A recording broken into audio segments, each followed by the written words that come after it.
Seth Rollins makes Sami Zayn suffer. He offered him the chance of a lifetime and was rejected. He offered him a spot in his empire and was betrayed. Now, Seth Rollins has only one mission: make Sami Zayn suffer. What began as respect has turned into revenge. What began as opportunity has erupted into obsession. This is the story of how Seth Rollins, once the visionary, has become the architect of pain, and Sami Zayn is the man in his crosshairs. A chance extended.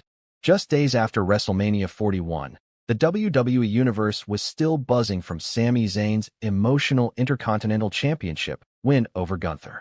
The underdog had finally conquered the ring general, ending one of the longest and most dominant title reigns in WWE history. Sami was on top of the world, respected, beloved, and finally validated. But another man was watching closely: Seth Rollins. Rollins, fresh off the stunning events of WrestleMania where he aligned with Paul Heyman and turned his back on the fans, approached Sami on Raw with an unexpected proposition. The visionary told Sami, "You're a champion now. That means you've got a target on your back. I know what that's like. You need allies. You need power. You need vision. Join me, Sami, and I will protect what you've earned." The offer shocked fans. Rollins, once a self-proclaimed savior, was now clearly building something darker: a new faction, a new power structure, perhaps even a new authority. Sami Zayn, though grateful for the gesture, declined. Respectfully, but firmly. He told Seth, "I fought to get here on my own, and I'll defend it the same way. I appreciate it, but I walk my own path." Seth smiled, but the smile didn't reach his eyes. And that's when the seeds of vengeance were planted. The first strike. The very next week, Sami defended his title against Ricochet in a thrilling main event on Raw. Just as the match ended, the lights dimmed, and Seth Rollins appeared on the stage, clapping slowly. Suddenly, Braun Breaker, a new Heyman guy, stormed the ring and blindsided Sami. Chairs, steel steps, brutality. Rollins never stepped in. He just watched, cold and calculating, as his monster dismantled the champion. The message was clear: say no to Seth Rollins, and you suffer the consequences. Zayn strikes back. But Sami Zayn is no stranger to pain. No stranger to betrayal. No stranger to fighting from underneath. The following week, he interrupted a Seth Rollins promo and confronted him in the ring. Face to face. "Sami, you want to send your dogs after me? Fine. But next time, bring a leash, because I'm not going down without a fight." Seth smirked, then said just 5 words: "You made your choice. Suffer." Security poured in as Braun Breaker rushed the ring again, but this time, Sami was ready. He ducked, countered, and hit a hell of a kick that dropped Breaker cold. The crowd erupted, but Rollins wasn't shaken. In fact, he looked amused. Because this wasn't about Braun. This was just the beginning. Mind games and manipulation. Over the next several weeks, Rollins began a psychological campaign against Zayn. He aired pre-taped promos accusing Sami of being soft, unworthy, and temporary.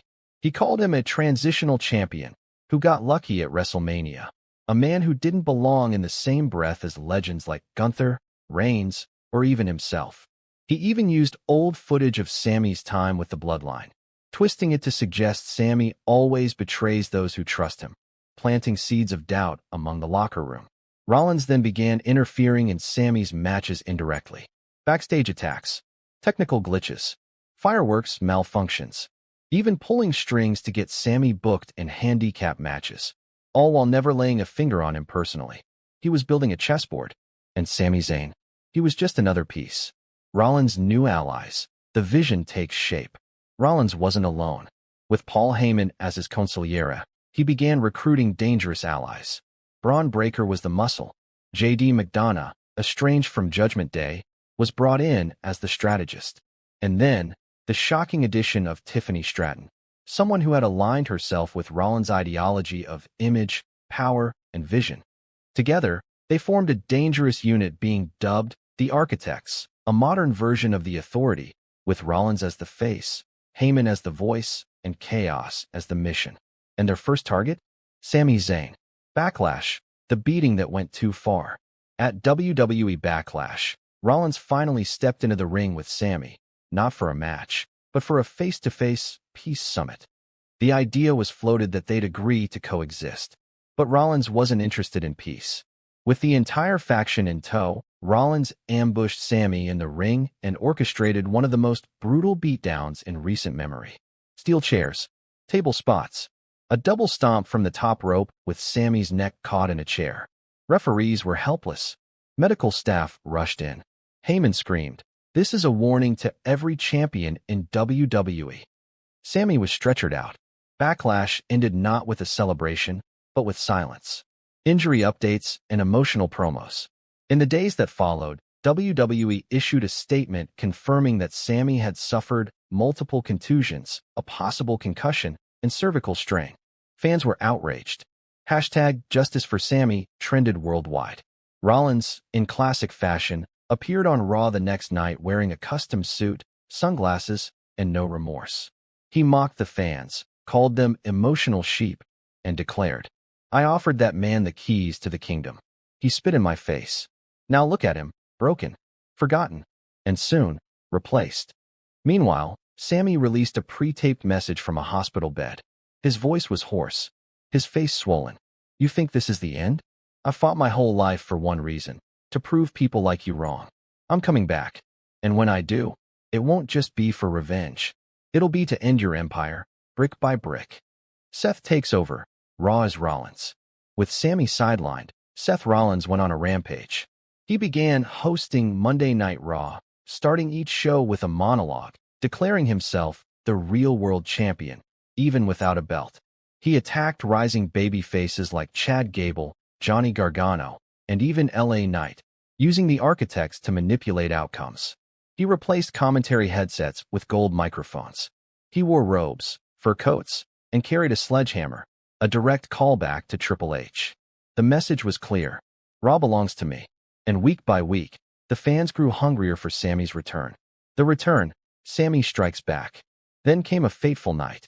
Rollins was gloating mid-ring after another State of Raw speech when suddenly, the lights flickered. A hooded figure emerged through the crowd. It was Sami Zayn. The crowd erupted. With no music, no pyro, just intensity, Sami slid into the ring and unleashed weeks of rage on Rollins. Punches, kicks, a hell of a kick that sent Seth flying over the ropes. Security swarmed the ring, but the damage was done. Sami was back, and now it was his turn to make Seth Rollins suffer. The road to SummerSlam, vengeance in motion. In the weeks leading up to SummerSlam, WWE booked the match, Seth Rollins versus Sami Zayn, in a no disqualification event. What's next for Sami Zayn? Has Seth Rollins truly learned his lesson? Or is this we're only just beginning? Tell us what you think in the comments. Like, subscribe, and don't miss a moment, because in WWE, every choice has consequences, and every hero has a breaking point.